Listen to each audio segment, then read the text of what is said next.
Polisi bekuk sindikat eksportir kendaraan ke Timur Leste.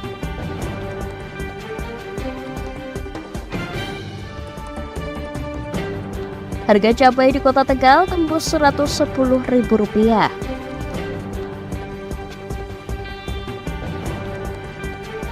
RSUD Kendal tidak siapkan kamar khusus untuk caleg yang mengalami stres.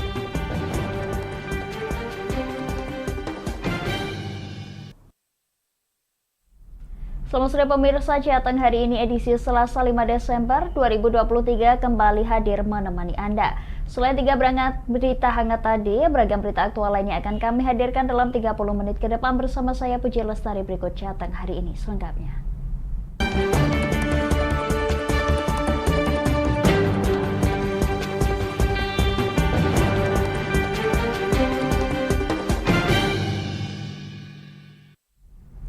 Pemirsa, Satreskrim Polresta Pati membongkar sindikat eksportir ilegal ke Timor Leste. Sebanyak 18 kendaraan roda 2 dan 3 kendaraan roda 4 berhasil diamankan.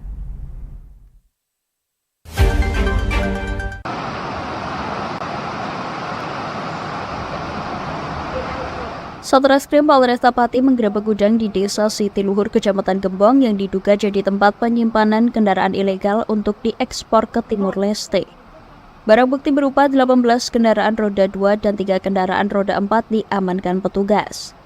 Awalnya pada Jumat 1 Desember, polisi mengamankan warga Pati berinisial I dan J beserta 1 truk membawa 8 sepeda motor hasil curian yang akan dijual murah. Kasat Reskrim Polresta Pati, Kompol Onkoseno Gladiarso Sukahar menuturkan, dari keterangan tersangka I dan J mengirimkan kendaraan ke S dan B yang merupakan warga Boyolali. Keempat pelaku kini ditahan di Polresta Pati. Dan J kemudian kita melakukan pengembangan di Boyolali. Di Boyolali sana kita juga menemukan lagi pelaku ya, inisial S dan B ya, di mana alurnya adalah dari kelompok yang pertama kita tangkap ini kendaraan dikirimkan kepada pihak B yang di Boyolali. Di sana pun kita juga menemukan beberapa kendaraan bermotor, baik mobil maupun roda 2 ya. Kemudian kita amankan dan melakukan pemeriksaan. Ya. Pelaku terancam dikenai pasal 480 dan atau 481 KUHP dengan ancaman hukuman 7 tahun penjara. I dan J dari Pati serta S dan B dari Boyolali diduga penadah barang ilegal tanpa surat resmi. Dari Pati, Mutia Parasti, Lingkat TV melaporkan.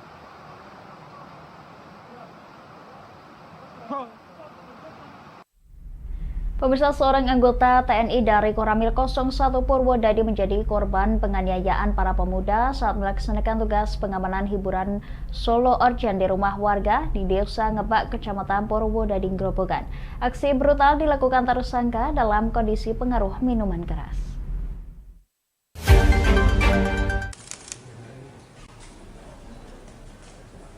Seorang anggota TNI Koramil 1 Purwodadi Grobogan, Koptu Suyoko, menjadi korban penganiayaan para pemuda saat korban bersama anggota Babin Kamtipmas melaksanakan tugas pengamanan hiburan di acara pernikahan warga di Desa Ngembak, Kecamatan Purwodadi, Grobogan. Aksi brutal para tersangka dilakukan saat anggota TNI melerai keributan antar pemuda. Korban yang melerai terjatuh dan kemudian naas, korban malah ditendang serta dipukul oleh beberapa pemuda. Korban yang mengalami luka langsung menjalani perawatan. Satreskrim bersama anggota TNI Kodim 0717 Grobogan berhasil menangkap 5 tersangka pelaku penganiayaan terhadap anggota TNI dan diserahkan ke Polres Grobogan. Polisi berhasil mengamankan sejumlah bukti baju milik para tersangka. Di hadapan polisi dan TNI, tersangka mengaku saat itu terpengaruh minuman keras. Diamankan korban S sehingga memancing rekan-rekan yang lainnya, pelaku-pelaku lainnya untuk melakukan pengeroyokan terhadap korban. Ya, alhamdulillah tidak lebih dari 1 kali 24 jam para pelaku ini yang sebanyak 5, sementara ini sebanyak 5 dan masih terus didalami, sudah berhasil diamankan dan menjalankan proses lebih lanjut. Pihak TNI menyerahkan penanganan kasus tersebut ke pihak kepolisian dan meminta para tersangka untuk diproses sesuai hukum karena telah melakukan penganiayaan terhadap aparat.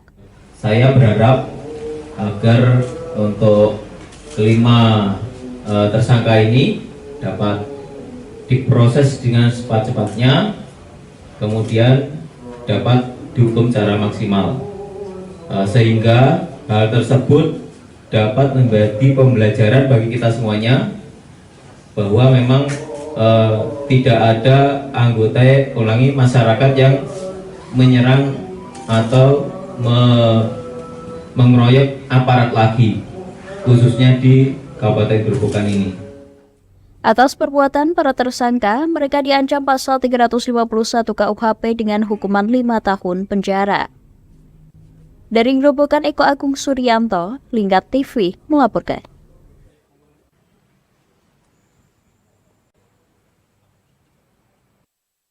Pemirsa, PT KAI Daerah Operasi 4 Semarang melakukan rekayasa pola perjalanan kereta menyusul adanya longsoran pada retak jalan Karanggandul dan di Karangsari, Banyumas. Rekayasa pola operasi diberlakukan untuk kereta keberangkatan dari Daup 4 Semarang dan kereta yang bisa melintas di jalur selatan dialihkan melalui jalur utara.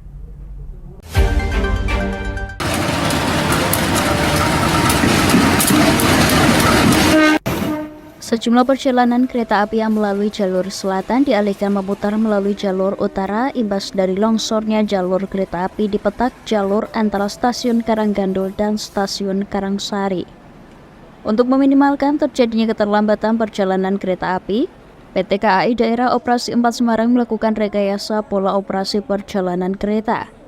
Rekayasa pola perjalanan meliputi keberangkatan dari Daup 4 Semarang maupun kereta yang seharusnya melintas jalur selatan dialihkan melalui jalur utara. Akibat longsor yang terjadi di wilayah Banyumas, terdapat 24 kereta api yang diubah operasinya.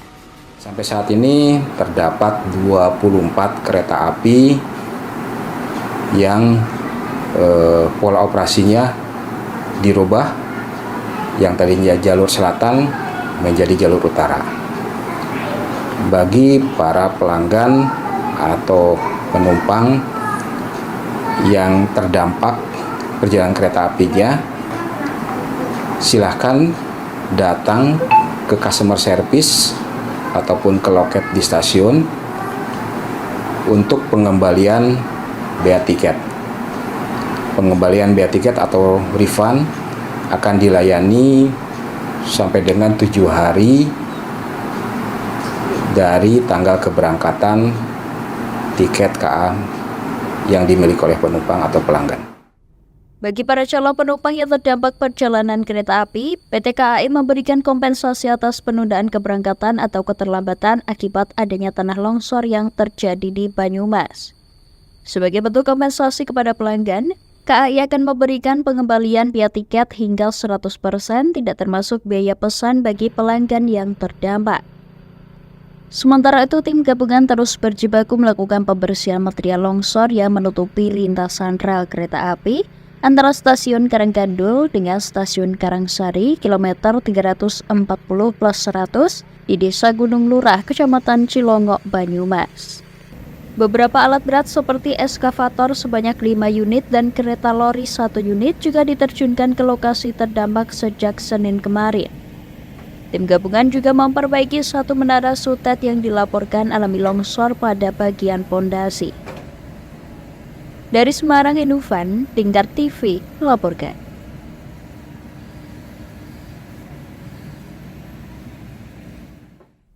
Pemirsa, kami akan jeda sejenak, tetap bersama kami di Jateng hari ini.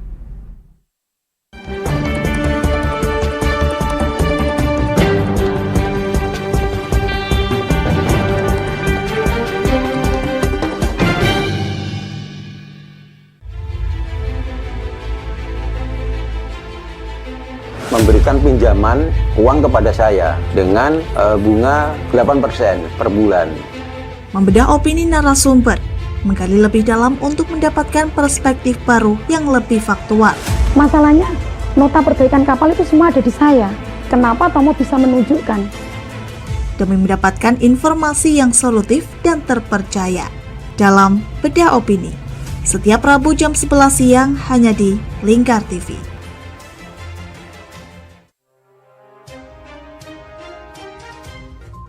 Inilah ketiga anggota komplotan pencuri spesialis pecah kaca mobil setelah melakukan penggelapan 20 sepeda motor dan 2 unit mobil dengan modus retal. Merangkum semua peristiwa sebagai berita yang penuh fakta. Bersama Puji Lestari, saksikan Jateng hari ini setiap Senin hingga Sabtu jam 4 sore hanya di Lingkar TV. Bersama saya Galus Karkinanti dalam Sapa Jateng Lingkar TV. Melintas di daerah Sukolilo dikejar sama petugas bea cukai, ketangkap. Membahas dan menyuguhkan beragam potensi dari berbagai daerah di Jawa Tengah, ditemani narasumber-narasumber handal di bidangnya. Pencegahan dari awal mulai dari perilaku hidup bersih sehatnya juga harus dijaga seperti itu. Kami siap menyapa Anda dalam Sapa Jateng. Setiap Selasa jam 11 siang hanya di Lingkar TV.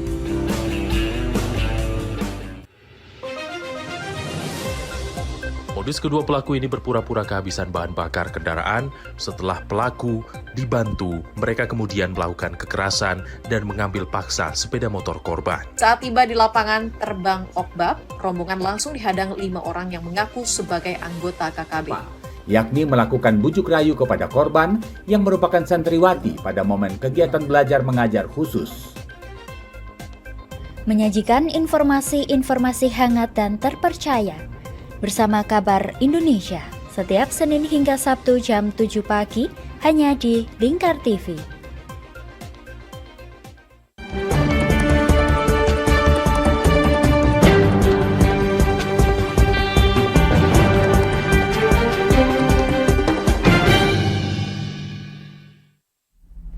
Terima kasih pemirsa, Anda masih menyaksikan Jateng hari ini. Harga cabai di sejumlah pasar tradisional di Kota Tegal mencapai Rp110.000 per kilogram.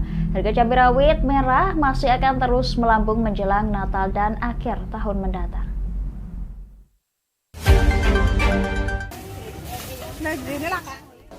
Setelah pada minggu kemarin atau 3 hari lalu, harga cabai rawit merah mengalami kenaikan Rp100.000 menjadi Rp102.000 per kilogram. Kini harga cabai rawit terus meroket menjadi Rp110.000 per kilogram atau naik Rp8.000 per kilogram di pasar pagi Kota Tegal. Cabai rawit putih mengalami kenaikan Rp25.000 per kilogram menjadi Rp85.000 per kilogram dari harga sebelumnya Rp60.000 per kilogram.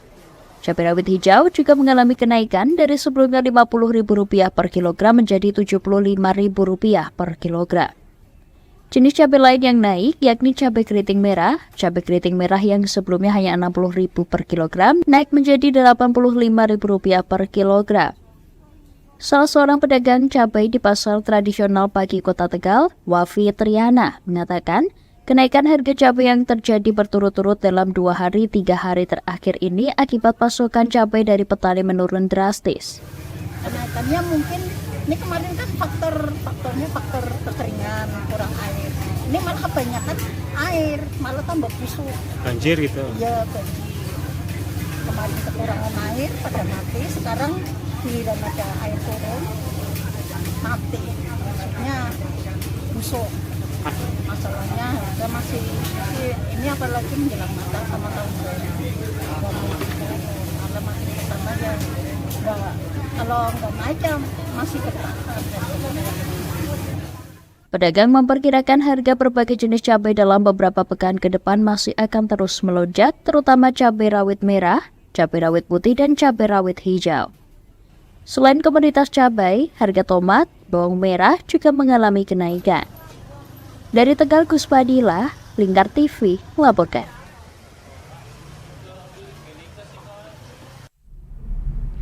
Pemirsa, pemerintah Kota Tegal menggelar operasi pasar murah untuk stabilisasi harga sembako jelang Natal dan Tahun Baru. Namun sayangnya operasi pasar ini sepi peminat padahal harga yang dijual lebih murah daripada harga di pasaran.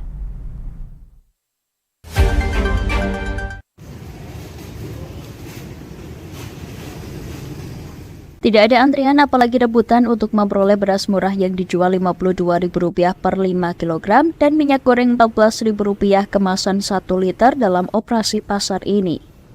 Sepinya peminat pada operasi pasar murah ini disinyalir karena kurangnya sosialisasi dari pihak penyelenggara. Padahal harga beras dan minyak goreng di pasaran masih tinggi.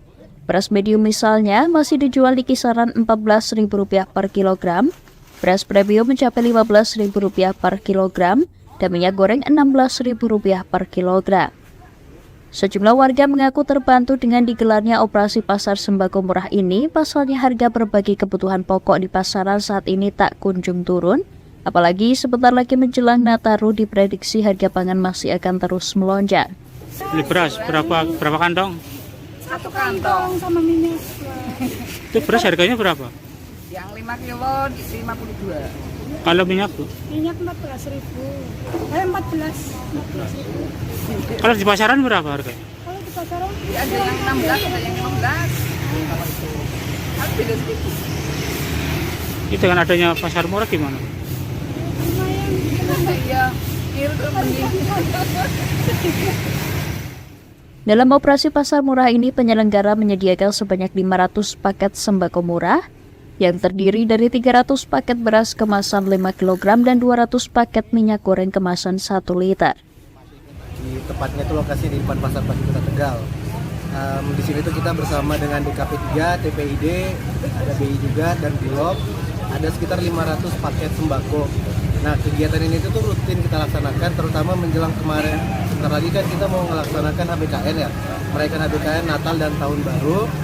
Biasanya menjelang akhir tahun itu kita tingkat inflasi itu melonjak tinggi gara-gara masyarakat meningkatkan pembeliannya. Nah, untuk mengantisipasi inflasi yang berkelanjutan, kita mengadakan gerakan makan murah ini, terutama komoditasnya itu bahan makanan. Di antaranya yang hari ini tuh kita jual adalah adanya beras sama minyak goreng sebanyak 500 paket. Untuk menekan lonjakan inflasi, operasi pasar murah ini akan terus digelar di sejumlah tempat berbeda di Kota Tegal hingga Natal dan akhir tahun nanti. Dari Tegal, Gus Fadilah, Lingkar TV melaporkan.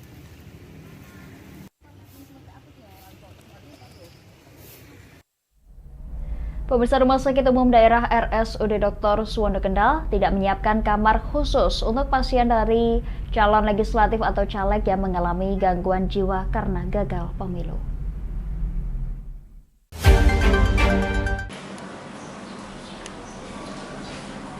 Meski tidak menyediakan ruangan khusus perawatan, RSUD Dr. Suwondo Kendal menyatakan siap menangani caleg yang gagal dan mengalami gangguan psikis pada pemilu 2024 mendatang. Wakil Direktur RSUD Dr. Suwondo Kendal, Dr. Muhammad Wibowo menuturkan, saat ini pihaknya hanya menyediakan ruangan Edelweiss, ruangan khusus untuk pasien yang stres atau pasien ketergantungan narkoba. Meski begitu, bila ada permintaan tambahan ruangan sesuai kebutuhan, pihaknya menyatakan sudah siap. Pasien caleg ini ya yang mengalami gangguan jiwa, semoga tidak ada pasien tersebut ya. Harapannya semua baik-baik saja. Jadi ada kamar terpisah tersendiri yang mungkin ini bisa menjaga privasi. Ya betul, jadi kita sudah siap melayani untuk semua pasien gangguan jiwa karena memang sudah punya ruang rawat inap untuk gangguan jiwa. Saat ini ruangan khusus orang dalam gangguan jiwa yang berada di ruang Edelweiss juga sudah dihuni sekitar 11 pasien yang berasal dari Kendal sendiri. Nantinya kalau sampai ada caleg gagal yang mengalami ODGJ, maka akan diberikan kamar terpisah yang sifatnya privasi, sehingga tidak akan dicampur dengan pasien yang sudah ada. Dari Kendal, Wahyudi, Lingkar TV melaporkan.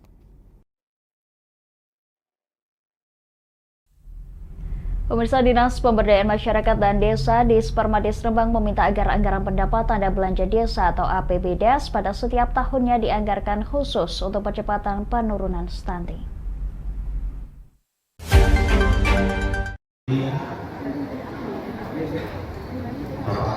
Dana desa saat ini dapat digunakan untuk menjadikan kampung berkualitas seperti halnya program penurunan stunting yang sejalan dalam bidang pemberdayaan masyarakat. Saat ini sendiri terdapat kurang lebih 200 kampung berkualitas di Rembang. Diharapkan wilayah tersebut secepatnya menjadi kampung berkualitas dengan anggaran dari desa tergantung dari kebutuhan yang diperlukan. Kadin Permades Rembang Slamet Haryanto mengatakan dana desa boleh digunakan untuk mengembangkan kampung berkualitas dengan program percepatan penurunan stunting. Slamet menegaskan tidak ada alasan untuk tidak memberi anggaran khusus untuk kampung berkualitas. Bagaimana mengembangkan kampung keluarga berencana, kampung berkualitas itu boleh, dana desa boleh dipergunakan untuk itu. Jadi di postur APBDes itu kan ada bidang yang keempat untuk pemberdayaan masyarakat. Sehingga harapan saya dengan adanya sosialisasi ini pun desa-desa bisa menganggarkan untuk kegiatan kampung berkualitas dalam rangka untuk menuju bagaimana desa itu untuk semakin maju, semakin sejahtera, dan semakin mandiri. Slamet menambahkan nantinya untuk penggunaan dana desa terkait pengembangan kampung berkualitas ataupun menuju kampung berkualitas tergantung dari kebutuhan masing-masing desa. Dari Rembang, Vicky Rio, Lingkar TV melaporkan. Pemirsa, kami akan kembali setelah jeda pariwara berikut ini. Tetap bersama kami di Jateng hari ini.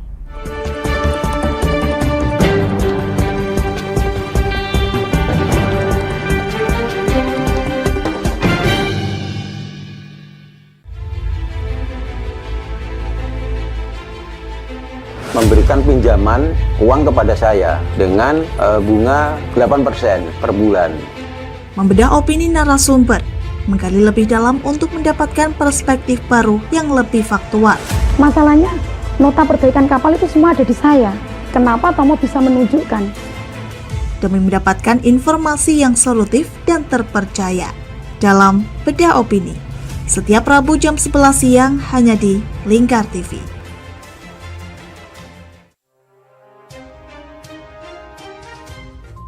Inilah ketiga anggota komplotan pencuri spesialis pecah kaca mobil setelah melakukan penggelapan 20 sepeda motor dan 2 unit mobil dengan modus retal. Merangkum semua peristiwa sebagai berita yang penuh fakta. Bersama Puji Lestari, saksikan Jateng hari ini setiap Senin hingga Sabtu jam 4 sore hanya di Lingkar TV. Bersama saya Galus Karginanti dalam Sapa Jateng Lingkar TV. Melintas di daerah Sukolilo dikejar sama petugas bea cukai, ketangkap. Membahas dan menyuguhkan beragam potensi dari berbagai daerah di Jawa Tengah, ditemani narasumber-narasumber handal di bidangnya. Pencegahan dari awal mulai dari perilakunya, perilaku hidup bersih sehatnya juga harus dijaga seperti itu. Kami siap menyapa Anda dalam Sapa Jateng. Setiap Selasa jam 11 siang hanya di Lingkar TV.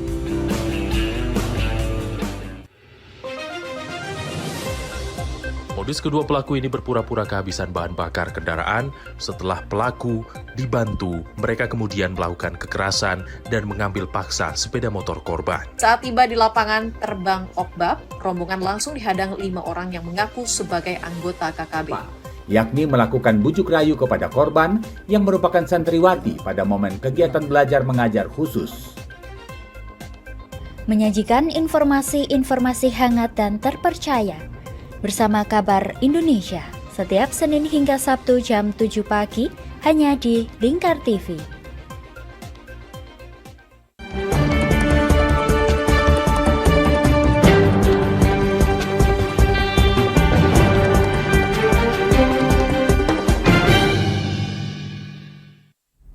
Terima kasih pemirsa, Anda masih menyaksikan Jateng hari ini. Warga Saleh dihebohkan dengan ditemukannya situs kuno di hutan Terongan ADM Kebon Harjo.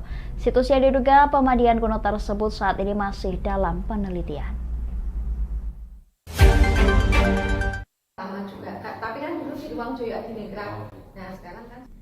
Inilah rekaman amatir yang menunjukkan awal mula penemuan situs kuno di daerah Saleh, tepatnya di kawasan hutan Terongan ADM Kebon Harjo. Penemuan situs ini bermula dari salah seorang warga asal Saleh yang menjelajah hutan menggunakan metal detektor. Saat berada di tengah hutan, alat tersebut mendeteksi adanya temuan di bawah tanah. Warga tersebut menemukan sebuah tumpukan batu bata kuno. Temuan tersebut langsung dilaporkan ke Dinas Budaya dan Pariwisata. Setelah melakukan pantauan langsung di lokasi, Pihak Dinas Budaya dan Pariwisata Kabupaten Rembang belum berani menyimpulkan, namun disinyalir merupakan situs pemandian kuno. Dari bentuk batu bata yang ditemukan, Dinputpar memperkirakan termasuk jenis batu bata kuno pada abad ke-17. Saat ditemui di Museum R.A. Kartini, Nanang selaku Subkoordinator Sejarah Museum dan Cagar Budaya Rembang menjelaskan temuan situs yang diduga pemandian abad ke-17 tersebut saat ini masih dalam penelitian. Kami mendapat laporan, pertama itu saya mendapat laporan dari warga Blora, dengan pegiat ya komunitas pelestari cagar budaya, namanya mungkin tahu Mas Lukman. Mas Lukman itu laporan kepada saya karena Mas Lukman itu dapat laporan dari Mas Zamroni. Nah, Mas Zamroni kan tidak tahu. Nah, ini harus laporan kemana? Dikasih nomor saya, Mas Zamroni dikasih nomor saya oleh Mas Lukman, kemudian melaporkan. Tapi karena di tengah hutan, beliau nggak punya koordinat lokasi. Karena itu berada di wilayah hutan Terongan, itu masuk ADM-nya masuk Kebun Harjo ya, Kebun Harjo Sale. Jadi kami bersurat ke ADM Kebun Harjo untuk izin wilayah. Hanya masanya itu kemungkinan batu bata masa Islam. Ya, dari segi ukuran, terus panjang sama bentuknya itu batu bata masa Islam. Kemarin kami juga sempat menelusuri sejarah dari wilayah tersebut seperti apa. Nana menambahkan untuk pengolahan lebih lanjut nantinya harus dilakukan oleh pihak berwenang seperti halnya BRIN, Badan Riset dan Inovasi Nasional. Dari Rembang, Vicky Rio, Lingkar TV melaporkan. Pemirsa, bagi Anda yang mau haji dan umrah, tak perlu bingung cari kelengkapan ibadah, karena semua keperluan umat muslim untuk haji dan umrah, bahkan untuk kegiatan sehari-hari tersedia di Kafahmat Muslim Store Pati.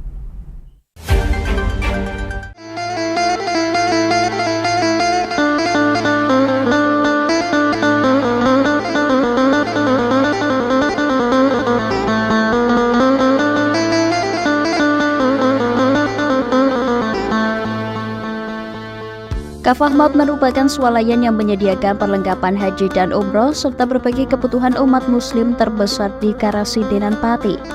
Bahkan untuk di Jawa Tengah sendiri masuk 3 besar swalayan dengan stok produk terlengkap dengan kualitas terbaik. Mary, salah satu pelanggan, mengungkapkan di Kafahmat ini semua keperluan yang ia butuhkan tersedia lengkap dengan harga terjangkau. Obat-obatan. Udah lama jadi pelanggan di Kafahmat? Udah lama sekali, Mbak. Apa-apa yang beda di Kafahmat ini? Ya, kalau di sini kan enak ya, lengkap, sambil cari baju-baju, sambil cari produk yang lain, itu lengkap lah banyak, dan harganya juga lumayan mede daripada yang lain ya. Terus dia lokasinya strategis sih, dia tempat parkirnya juga enak, luas. Awal mula berdirinya pusat oleh-oleh haji dan umroh ini bermula dari kerisauan pendiri Kafahmat yang kebingungan saat hendak mencari toko perlengkapan haji yang komplit dengan produk berkualitas. Dulu ruangan ini sebetulnya untuk training, Islamic Training Center, tapi karena situasi jalan nggak memungkinkan parkir, akhirnya kita rubah menjadi usaha khusus muslim untuk memenuhi kebutuhan-kebutuhan muslim ya, terutama adalah perlengkapan dan oleh-oleh haji yang lengkap, yang murah, yang berkualitas, sehingga bagi masyarakat Pati sekitarnya itu gampang kita antarkan dan sebagainya. Kita memang setting dengan harga yang murah, kita ambil dengan proporsi yang besar, kita jual secara grosiran, tetapi yang ecer di sini jadi lengkap dan bisa lebih murah. Jadi seperti itu awal mulanya.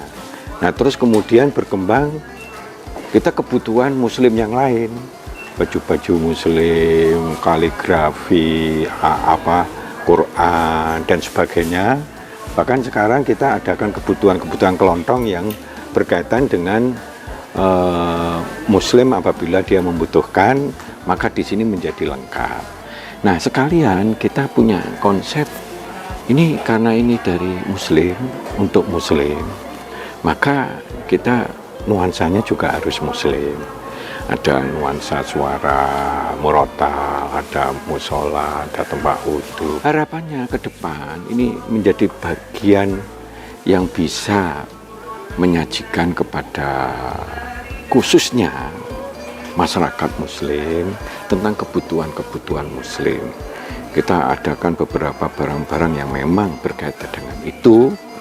Bahkan kalau ada kebutuhan oleh-oleh padi, kita mendesain kotak khusus itu sedulur padi ya, kemasan khusus yang itu juga berasal dari kebanyakan dari UMKM yang notabene muslim juga. Sehingga kita ingin mengembangkan kebutuhan muslim ini dengan cara yang lebih lengkap. Suasana ruangannya juga kita desain yang lebih nyaman, ada tempat duduk, ada pijet-pijet, refleksi, bahkan kalau dia membutuhkan konsultasi bisnis, kesulitan ekonomi, rumah tangga, kita pun melayaninya. Tentu harus pesen dulu gitu lah, harus reservasi dulu waktunya gitu. Kapan dan sebagainya. Nah, dengan adanya Cafe Ahmad Muslim Store di Jalan Syekh Janggung Pati nomor 11, Kelurahan Pati Kidul, Kecamatan Pati Kota, Kabupaten Pati, Anda tak perlu bingung lagi cari kebutuhan haji dan umroh. Selain itu, Cafe Ahmad juga bisa Anda temui di Kompleks Gedung Haji Pati depan KSA. Tak hanya perlengkapan haji dan umroh, Cafe Ahmad juga menyediakan berbagai jenis kurma, obat herbal, serta busana muslim dan muslimah. Dari Pati, Nailin RA, Lingkar TV melaporkan.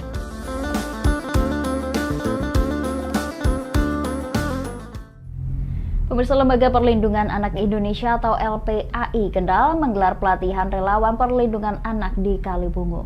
Tema pelatihan yakni upaya pencegahan kenakalan remaja dengan konsep penerapan disiplin yang positif. Keterlibatannya di sini. Pelatihan diikuti 25 peserta yang didominasi kaum perempuan. Pada pelatihan ini, Ketua LPAI Pusat, Kak Seto, ikut memberikan sambutan melalui panggilan video. Ketua LPAI Kendal, Ainur Rafiq, mengatakan tema tentang pencegahan kenakalan remaja ini dilatar belakangi karena akhir-akhir ini marak terjadi perkelahian antar pelajar. Oleh karena itu, dirinya meminta kepada para peserta bisa ikut aktif melakukan sosialisasi tentang pencegahan kenakalan remaja di lingkungannya masing-masing, baik di sekolah maupun di masyarakat. Pelatihan relawan perlindungan anak di tahap kedua, yaitu tentang dengan tema upaya pencegahan positif, pencegahan kenakalan remaja untuk disiplin positif. Depan harapannya dengan adanya pelatihan ini agar para relawan nanti kalau ada informasi bisa dengan pembekalan ini bisa sosialisasi di tingkat sekolah ataupun di wilayah desa masing-masing agar tidak terjadi lagi kenakalan remaja. Siti Aisyah, dosen Universitas Islam Negeri Wali Songo Semarang, mengatakan pentingnya konsep penerapan disiplin yang positif, yaitu ketika anak melakukan kesalahan maka pihak orang tua menerapkan hukuman yang positif. Tujuannya agar anak tersebut tidak mengulangi kesalahan yang sama. LPAI Kendal ini sudah sejak tahun 2017 kan sudah bergerak, sudah berjuang, membantu, paling tidak melaporkan dan pendampingan juga. Meskipun dari Dinas DP2 KPP 2 PA juga menyiapkan beberapa perangkat untuk penanganan, tapi kan tidak semua itu bisa diselesaikan atau ditangani oleh DP2 KPP 2 PA. Untuk itu LPAI hadir di masyarakat membantu masyarakat yang tidak terjangkau. LPAI hadir di masyarakat membantu pendampingan korban kekerasan anak yang tidak terjangkau oleh dinas terkait. Saat ini jumlah relawan LPAI Kendal sebanyak 50 orang, dengan penambahan 25 orang sehingga saat ini mencapai 75 orang. Diharapkan dengan semakin banyaknya relawan akan semakin optimal dalam pencegahan kenakalan remaja di Kabupaten Kendal. Dari Kendal, Wahyudi, Lingkar TV melaporkan.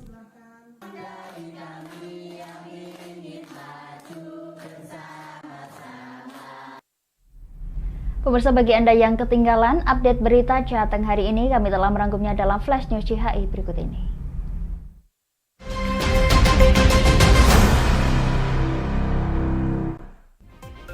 Satreskrim Polresta Pati membongkar sindikat eksportir ilegal ke Timor Leste. Sebanyak 18 kendaraan roda 2 dan 3 kendaraan roda 4 diamankan. Seorang anggota TNI dari Koramil 1 Purwodadi menjadi korban penganiayaan para pemuda saat melaksanakan tugas pengamanan hiburan solo organ di rumah warga di Desa Ngembak, Kecamatan Purwodadi, Grobogan. Aksi brutal dilakukan tersangka dalam kondisi pengaruh minuman keras. PT KAI Daerah Operasi 4 Semarang melakukan rekayasa pola perjalanan kereta menyusul adanya longsoran pada petak jalan Karanggandul dan di Karangsari, Banyumas. Rekayasa pola operasi diberlakukan untuk kereta keberangkatan dari Daup 4 Semarang dan kereta yang bisa melintas di jalur selatan dialihkan melalui jalur utara. Demikian Jateng hari ini pemirsa, saya Puji Lestari dan kerabat kerja yang bertugas pamit dari hadapan Anda. Selamat sore dan sampai jumpa.